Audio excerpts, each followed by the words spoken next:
Okay, in the thick of earnings, so let's address some set. Samit Ghosh, MD and CEO at Ujjivan Small Finance Bank, joins us on the show right now. Mr. Ghosh, what explains the loss and the NII contraction that you've seen in the quarter gone by?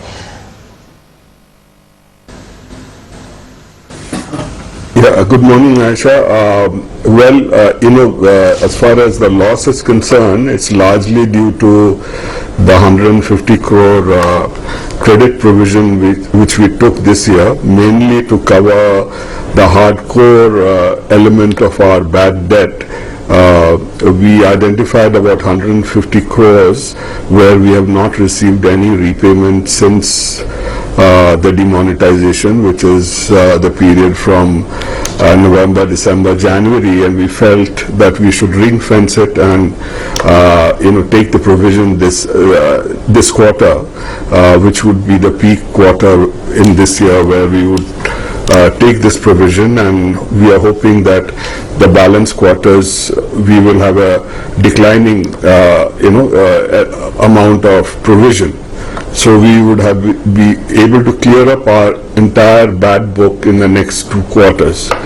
The second reason is, of course, we were very careful post demonetization, and our loan book was pretty flat.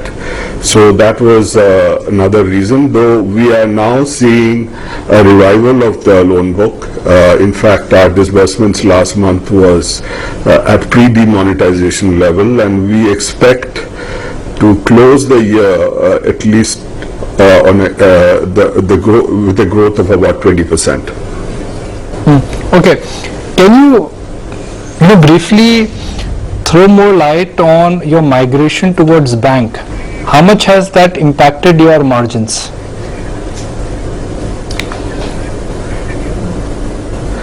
Well, obviously we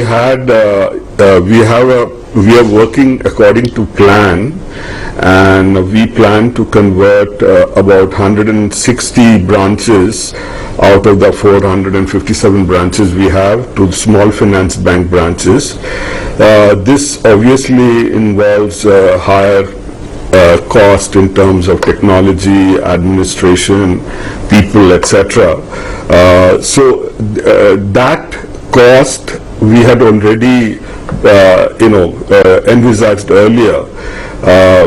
However, we feel, or the plan is that as we become a bank, our cost of borrowing will drop because as a MFI we needed to borrow mainly from banks and financial institutions at a fairly high cost, and after we become a bank, we would be able to borrow at a much lower cost from the interbank market, wholesale deposits and retail deposits, which would reduce our cost of funding by 1.5%.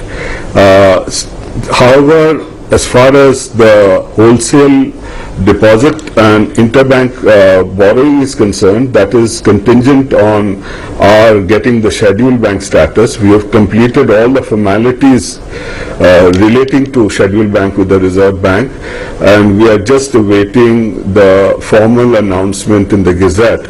As soon as that is in place, we will be able to replace a lot of our high cost borrowings which we have as an MFI with lower cost of funds. So that will help us in terms of our costing. You have high exposure to states like Karnataka, Tamil Nadu, West Bengal, Maharashtra, and one has seen of late that there is a pattern as to these states seem to be quite a lot of under pressure in terms of disbursements, high interims for high NPAs, of high NPAs as well. Would you say you've seen the same pattern in these states, and also because of the farm loan waiver?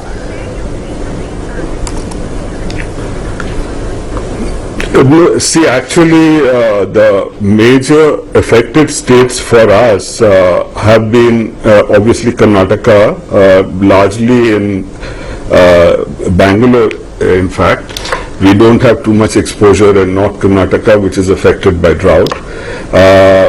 But we've been working over the last 6 months, and we are seeing a lot of revival of our portfolio, and our portfolio quality is dramatically improving in Bangalore itself.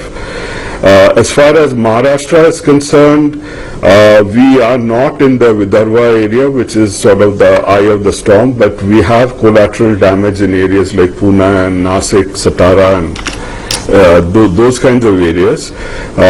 And the recovery in Maharashtra is relatively slow because there is continued political interference in that state. Uttar Pradesh, where we have also exposure, but relatively small compared to our total overall exposure. Our exposure in Uttar Pradesh is only 3.3% of our entire portfolio, but we are seeing revival there extensively, now. Tamil Nadu, West Bengal, in fact, have had no impact at all, and we have a very good portfolio both in West Bengal and Tamil Nadu, and we are seeing growth in our portfolio in those two states. Everything I understand in what has gone right and what has gone wrong for the quarter gone by could be a function of extension of demonetization. But if I talk about your disbursement picture, correct me if my understanding is wrong, there is a drop of 9%.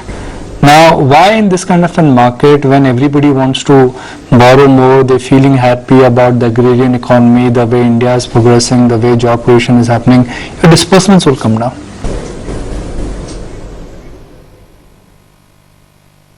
Well, post demonetization, we were impacted with large-scale defaults. So obviously, in many areas, we had to be very careful. We categorized basically our branches which have PAR greater than 5% as affected branches, and in these branches, our focus was entirely on collection and on servicing our good customers.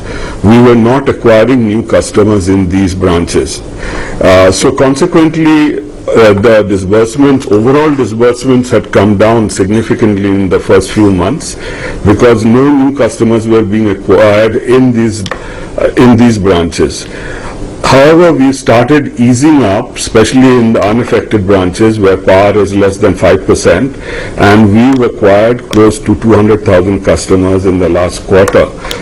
So it's a function actually also of how we reacted to the whole crisis and how we have managed our portfolio and how we are reviving, what is our strategy in reviving the business.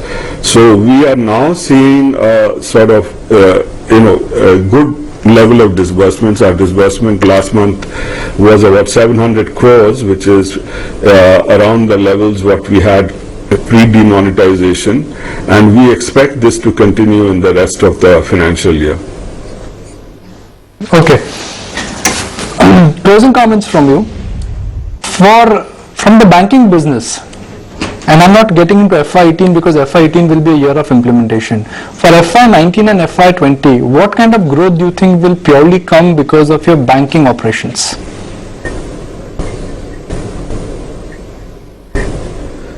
Well, in the next 2 years, we are also focusing a lot on the micro MSC business and housing business, and we expect to see a large growth in that portfolio relative to our portfolio in microfinance.